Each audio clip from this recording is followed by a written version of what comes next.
मोहतरम सामीन और नाज़रीन करम, आप तमाम हज़रात का आपके इस पसंदीदा चैनल उर्दू लिटरेचर पे खैर मक़दम है। अभी हम देख रहे हैं स्टेट उर्दू के सवाल जो कल पूछे गए थे उसके जवाबात। इस पर एक वीडियो जो क़वायद पर मुश्तमिल सवालात थे वो बनाए जा चुके हैं, और अगर आप उसे नहीं देखे हैं तो उसके लिंक आपको डिस्क्रिप्शन बॉक्स में मिल जाएगा, और इंशाअल्लाह आई बटन पे भी उसे फराहम कर दिया जाएगा, आप वहां से देख सकते हैं, तो उसे भी देख लें।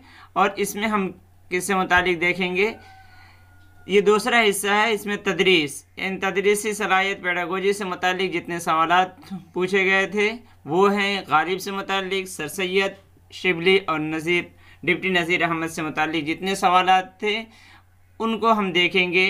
अगर इनमें से कोई सवाल छूट गया हो तो ज़रूर आप मुत्तला करें, मैं आपका बहुत ही शुक्रगुज़ार रहूँगा।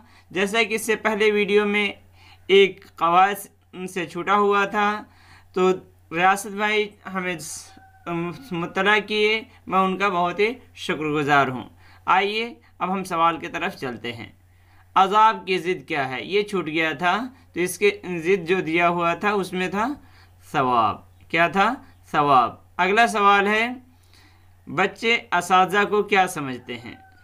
बच्चे असातिज़ा को क्या समझते हैं? मिसाली इंसान समझते हैं, आइडियल समझकर उन्हें फॉलो करते हैं, वो जो करते हैं वैसा करने की कोशिश करते हैं। दूसरा, आप किस तरह के तलबा को पसंद करते हैं?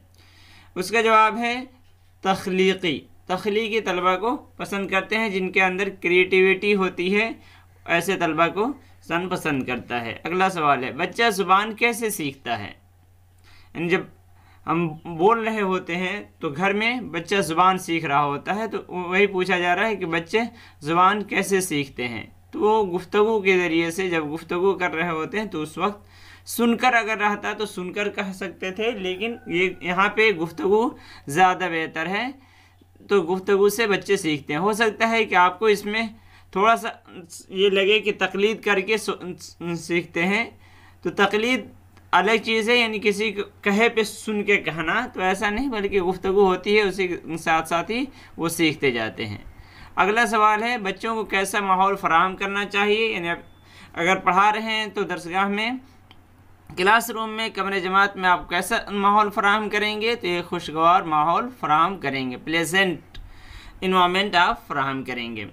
अगला सवाल है, गालिब का मुकम्मल नाम क्या है? तो अभी हम यहाँ से गालिब के बारे में देख रहे हैं, तो गालिब का मुकम्मल नाम क्या था? असदुल्लाह खां। अगला सवाल है आपके स्क्रीन पे, असदुल्लाह की पैदाइश कब हुई? तो इनकी पैदाइश 1797 में इनकी पैदाइश हुई थी। अगला सवाल है, वालिद की वफ़ात के वक्त गालिब की उम्र क्या थी? जिस वक्त उनके वालिद इंतकाल किए तो उस वक्त उनकी उम्र क्या थी? तो उस वक्त उनकी उम्र थे 5 साल। तो 5 साल के थे जब उनके वालिद का इंतकाल हो गया। अगला सवाल है आपके स्क्रीन पे, गालिब का उर्फ क्या है? किस उर्फ से वो जाने जाते थे, उर्फियत क्या थी उनकी? तो मिर्ज़ा नौशा के उर्फ से जाने जाते थे, मिर्ज़ा नौशा उर्फियत थी। अगला सवाल है, उर्दू मुअल्ला किसके मकतूब का मजमुआ है? तो ये गालिब के मकतूब का मजमुआ है। अगला सवाल है, उर्दू में गालिब के दीवान कितने हैं? उन्होंने कितने दीवान छोड़े? तो उन्होंने सिर्फ एक दीवान छोड़े हैं, एक दीवान है उनके, दीवान है। मगर ये अलग से एक सवाल था, ये बीच में ला रहे हैं सर सैयद और गालिब के बीच में, ताकि आप अलग कर सकें। आप कह सकते हैं कि ये गुरेज है, यानी अब हम गालिब से सर सैयद की तरफ चलेंगे। तो ये बीच में है, मुकालमा किस सिन्फ का लाजमी उनसर है? तो इसका जवाब है ड्रामा का लाजमी उनसर। अज्जाए तरकीबी तो ये नावल का भी है और ड्रामा के भी है, लेकिन एक ड्रामा के लिए मुकालमा लाजमी उनसर की हैसियत रखता है। अगला सवाल है, सर सैयद कब पैदा हुए? तो 1817 में पैदा हुए थे। आगे देखते हैं, सर सैयद ने किसकी बुनियाद रखी थी? उसमें कई 4 ऑप्शन में से ये था, अलीगढ़ मुस्लिम यूनिवर्सिटी की बुनियाद उन्होंने रखी। असबाब बगावत हिंद किसकी तसनीफ़ है? असबाब बगावत हिंद किसकी तसनीफ़ है? तो इसका जवाब है सर सैयद की तसनीफ़ है। अगला सवाल है, शिबली नोमानी का इंतकाल कब हुआ शिबली नोमानी पे सिर्फ यही एक सवाल है, तो उनका इंतकाल कब हुआ था? 1914 में। अगला सवाल है उर्दू के पहले नावल निगार कौन हैं? डिप्टी नज़ीर अहमद उर्दू के पहले नावल निगार हैं। अगला सवाल देखते हैं, पहला नावल किसको करार दिया जाता है? तो पहले नावल निगार डिप्टी नज़ीर अहमद हैं, तो उन्हीं के नावल को पहला नावल करार दिया जाता है, जिसका नाम है मिरातुल उरूस। मिरातुल उरूस को पहला नावल करार दिया जाता है। नज़ीर अहमद की वफ़ात कब हुई? जैसे शिबली के वफ़ात के बारे में पूछा, उसी तरह नज़ीर अहमद की वफ़ात। नज़ीर अहमद की वफ़ात 1910 में। अगरचे नेट पे 1912 भी दिया हुआ, लेकिन हमें उसे नहीं देखना है, बल्कि देखना है कि दरसी किताब में क्या दे रखा है, तो वहाँ पे 1910 दिया हुआ है। अगला सवाल देखते हैं, सबरस किसकी दास्तान है? सबरस मुल्ला वजीह से मुताल्लिक़ सिर्फ यही एक सवाल था, तो सबरस जो दास्तान है वो मुल्ला वजीह के है। अगला सवाल देखते हैं, उर्दू ज़ुबान किस ख़ानदान से है? उर्दू ज़ुबान किस ख़ानदान से है? जो 7 ख़ानदान हैं उनमें से किस ख़ानदान से उर्दू ज़ुबान का ताल्लुक़ है?